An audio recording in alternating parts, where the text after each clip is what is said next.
Welcome back to the Mission Single podcast. I'm Kelly.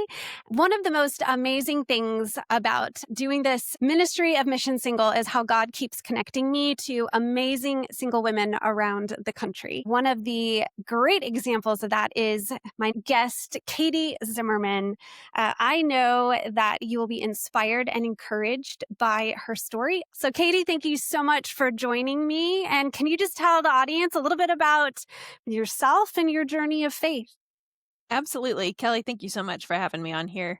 My name's Katie. Yeah. I am from Atlanta originally, lived there till I went to college, and I've been in Nashville for the past 13 years. I fell in love with it, and faith-wise, I was so blessed to grow up in a Christian household, and then my faith really became my own. I would say the summer after my freshman year of high school, I went out to a summer camp, and somehow that was where God really took hold of my heart. That was the first time that I really understood that he loved me specifically. And it's just been really fun to grow in him from then. How has your perspective of living the single life changed in your 30s? What's funny is I've actually been very consistently single pretty much the whole time. So I would say it was something that I had never really even thought about. And then over time, as more friends have dated, gotten engaged, gotten married, started their families, and as my life looked more and more different from my peers, that was something that I thought, you know what, I think maybe I need to kind of dig into this and understand it a little bit more. There are pieces of this that I enjoy and that I feel like make sense with how I'm wired and who I am as a person. And there are parts of it that I really don't like.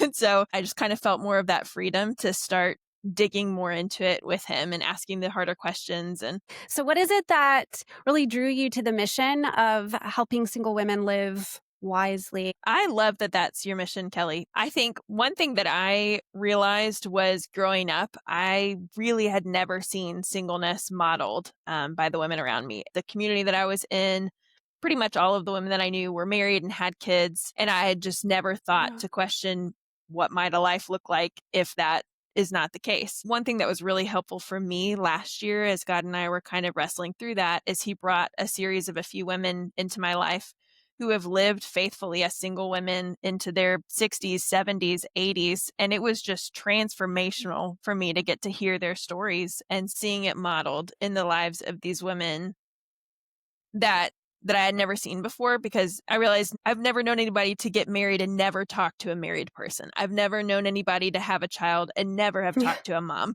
And so it just all of a sudden came to my attention. I was like, this feels like a real blind spot for me that I actually don't think I've ever watched this play out before. And I have no idea what would be hard, what would be fun, what would be special. So that was really helpful. Taking the time and the space to really dig into it with God in a really honest way. There were pieces that I, just for whatever reason wasn't fully bringing to him, either because I thought, well, this will be painful, or what does it feel like to still want things and still lean into the parts that I do love, and it made it feel more sustainable. And so once I had these personal experiences, I thought, well, I really would like to keep learning about people who are living this way. So Kelly, I've really enjoyed listening to the stories of the women that you've brought onto your podcast, and I love the content that you send out. I appreciate that so much. I think God has really shown me just how I've believed some of the lies that I wish I could dispel in the churches and in society about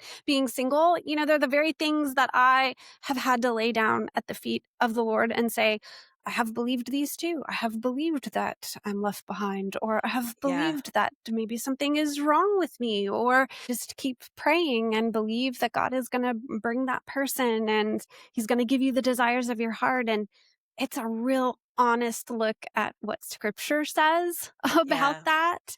And then an honest look of your own heart. And I'd say one thing that's been big for me too is letting it be a continued conversation, even after coming to this place of real contentment in God and enjoyment of this season, still being open to the days that are harder and different experiences that will bring things up and things I've heard along the way from growing up, from church, and thinking, wow, do I still believe that? Did I believe that? And being willing to continue to have those internal conversations of wow, that doesn't feel consistent with the way I want to live my life or what I actually think is true. Tell us about how you're serving in your church and your particular community. As a little bit of background on my church, it is a bilingual church. And so it's in both English and Spanish. And I love that. It has really drawn just Mm. such a uniquely diverse congregation together. So we have, I think, over 30 countries represented. We have these days called Celebrate the Nations Days. We'll have folks from a group of countries cook food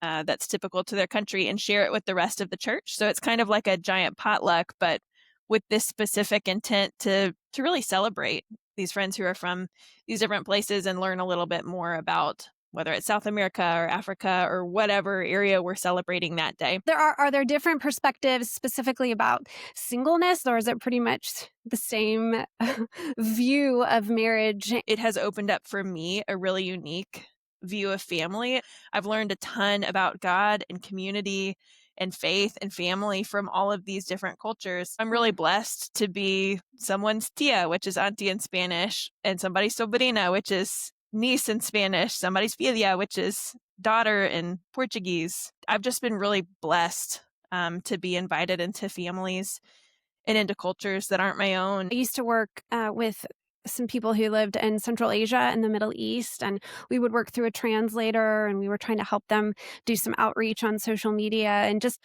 learning their culture, learning the nuances of their language, seeing how they view the entire world from a different perspective. What's fun is wandered into this church just looking for another outlet to use Spanish. I just thought that it would help me with my proficiency, and I had no idea all the ways in which I'd be blessed along the way. God knows what he's doing by leading us different places, doesn't he? Yeah, absolutely. So family who I'm friends with at the church, and the dad was sharing at one point that he had told his oldest daughter, who's 9, maybe you don't have to rush off and get married, when you're older, but you could be single for a while, like your tia, and that I'm able to love on people in a really unique way, and I'm able to travel a lot, and I'm able to really enjoy life and join into families in a really unique way. You are serving in some different ways that you probably wouldn't be able to as a married person. So what are the unique opportunities that God has given you? It's been fun to lean into this kind of available life that I feel like he's given me. It's through singleness. I'm blessed to have a remote job.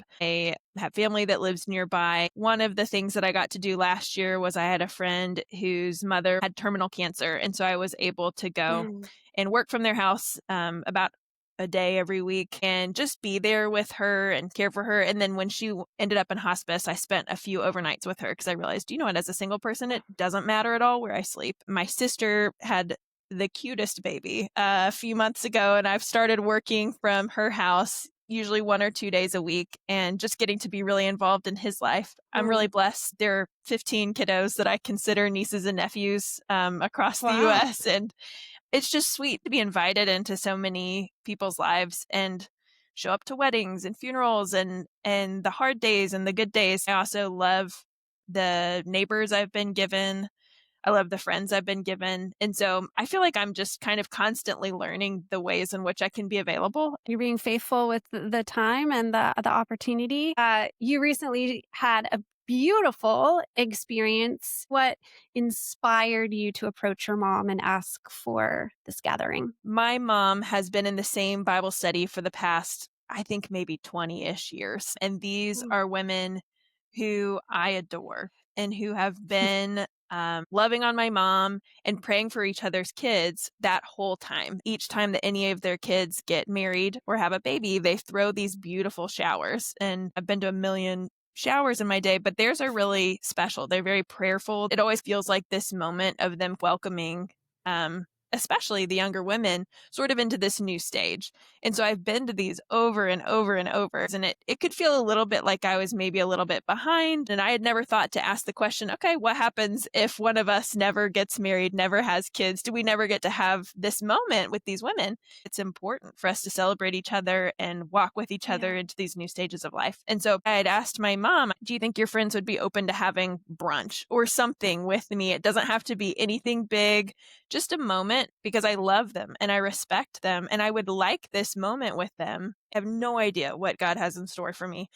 Maybe he will have me get married. Maybe he will have me have kids, but either way, I feel like I've kind of come to this different place, through that journey of digging into singleness with God. And so I pitched that idea to my mom. She was very open to it. And then she shared it with her friends and they just jumped all over it. They loved the idea. We got together this past November and it was beautiful. They did kind of a tea time theme. I got to share a little bit of my story and my heart. A friend had encouraged me to make like a little scrapbook so that they could have more of an idea of what my life currently looks like. And so it was fun to get to share the faces and names of some of the people that really serve as lived in family to me, and then tell about those 15 nieces and nephews and tell about my church and tell about all of these things that are so important to me. It was a really, really, really sweet time and meant more than I can put into words. Were there any conversations that came up about being single because of this? I was blown away by all of their responses. I wasn't looking to be celebrated as much as I was looking to be known. And so it was just nice to sit in that room and be able to say, I'm okay. We're okay. I'm actually thriving. Just, you didn't need to know, but I kind of wanted you to because you're important to me and because I know you're a woman of prayer. And this is ways that you can be praying for me and my people and my life in the way that it actually is right now. So I loved that. And then I also loved, of their own accord, two of them had other women in mind that they said, I wonder if you'd like to talk to her, someone who I know who's in her 70s or 80s who's been walking in singleness faithfully. And so I got to connect with two new women that way. One woman she had brought these fun hats for us to wear to our little tea party. And she asked if I knew of any kiddos who would like those hats. And I said, oh my gosh, yes, I have a niece out in Houston who I think would love those. And so that meant a lot that she, now knows that there are kids in my life that I would maybe love to gift things to. And then one said, she had recently been in a season of caring for her mother as she was aging. And she said how much it meant to her to hear that was one of the things that I was able to use my available life for, was caring for another friend's mom in that way. And anytime that I see them as I've gone to subsequent showers and things, they'll say, hey, how are these kids? Or how is this thing going? And so it was sweet to have a little bit more of a touch point, just a clearer picture of where I am and to celebrate that with me and pray for that with me. That means the whole world. And so it was a really, really, really sweet experience. That's quite a difference from being asked, so are you dating somebody? Yes. Yeah. It's a real upgrade. I love that you said you didn't really want to be celebrated, but you wanted to be known. That says it all. But they also give you a gift. They did. It was the sweetest thing. They did two things. One was they each brought a children's book. I have a whole giant shelf of children's books in my house because we have kiddos in and out of this household all the time. And then they also each donated to this check that they gave me, and it was written out for my ministry. And that was just really powerful because I'm not in official ministry. I just have a regular old 9-to-5 job, but I do see this household as a ministry, and the things that I get to do on the side and the kiddos that I get to have in and out, and our guest room that we love having filled. And I like to see my life as a ministry. And it was really powerful that they would too and would donate towards that. Because even little things like I have a car seat in my car for a kiddo that I like to pick up from daycare, buying little things for the house, a little high chair here, some more books there, And so things that maybe could have gone on a peer's registry when they hit those specific milestones, I don't have to buy as many of those on my own now because they really saw me in that way and helped meet that need. That really meant a lot. And you hit upon something that I think is really, really important, is that we tend to separate full-time ministry and marketplace. Your life is ministry, and that is, as followers of Jesus, there is no separation, right? We are the same people at work, we're the same people at home, we're the same people at church, and all of life is to be bringing people to Christ and sharing his love and his truth. You're doing amazing things with what he has given you, which is a life following him. What can we do to better help single women be known in our communities? Getting a little bit creative in the ways that we see and celebrate single women. When I bought my house, I did that by myself, and a dear friend who's been married for forever and has a bunch of kiddos, she sent me an Amazon gift card and said, I know that a ton of new expenses come with buying a house. use this on whatever you need. And I thought, oh my, I just felt so loved by that. I'm so blessed to live in a really kind of interdependent community as well. If I need help moving something big, if I need another person to help me go get a piece of furniture across town, it's never ever lost on me when people take the time to be family to me. I remember when I got my first house, and like you said, there's lots of expenses that come. My coworkers encouraged me to register for some things, the fun stuff that I might wait to purchase. And they came over and had a housewarming party, and it did mean a tremendous amount, but I had to be talked into it because it just didn't seem like that's what you're supposed to do. So I had a friend recently who's been single for a long time. She got engaged, and she and I have had conversations about singleness over the years. And she was saying she almost felt a little guilty for being celebrated in this season, or thought maybe I shouldn't have a bachelorette, maybe I shouldn't have a shower, it's no big deal. And I was like, no, no, no, no, no, no. Listen, I will never pitch that we celebrate you less. I will only pitch that we also celebrate women at different milestones. I know that it seems like you are pretty content right now. You can see God's faithfulness. You can see all the ways that He's using you. And yet, your hopes for the future, you may still want to be married. How do you hold the space for both contentment in your current season as well as hopes for the future that might look a little different or the same? One thing that was really powerful for me, it was a big shift when I started to see marriage is really good and also singleness is really good. And I think that I was often taught that faith was holding out hope for God to bring a husband and kids. But I think that faith is holding on to God Himself, noticing and celebrating all of the Yeah. creative ways that He provides for me from His own hand. And if one day He chooses to do that through a spouse and or kiddos, great. Either one is wonderful. So, and I think just learning to press into those blessings and also being honest about the things that don't always feel like blessings. That was, I think, kind of what shifted it for me Yeah. last year, was when I finally sat down with Okay. him and was like, here's my list of things that I wish were different. Having some of those bigger conversations with him and also with the people around me, that was really, really helpful. So, last question for you, Katie. If you could share one truth to encourage single women, what would you say? Just really taking to heart, okay, I am single today. This is where God has me today. And will that be the Mhm. same case tomorrow? I don't know. Will that still be the case in a year, in 5 years, in 10 years? I'm not sure. But all I know is that for today, this is the case. And so what am I going to do with that? For me, it has really looked like digging into this available life, leaning into this different family model, really enjoying, kind of playing that out. I'll think, well, if I were to be single for forever, these are the kids that I have. This is the family model that I have. This is what this looks like. So enjoying that even more today. Thank you so much, Katie, for sharing the wisdom that you have gleaned from your relationship with the Lord and just being faithful right where you are and available. I appreciate you sharing your story with us. Thank you so much, Kelly. I really appreciate it.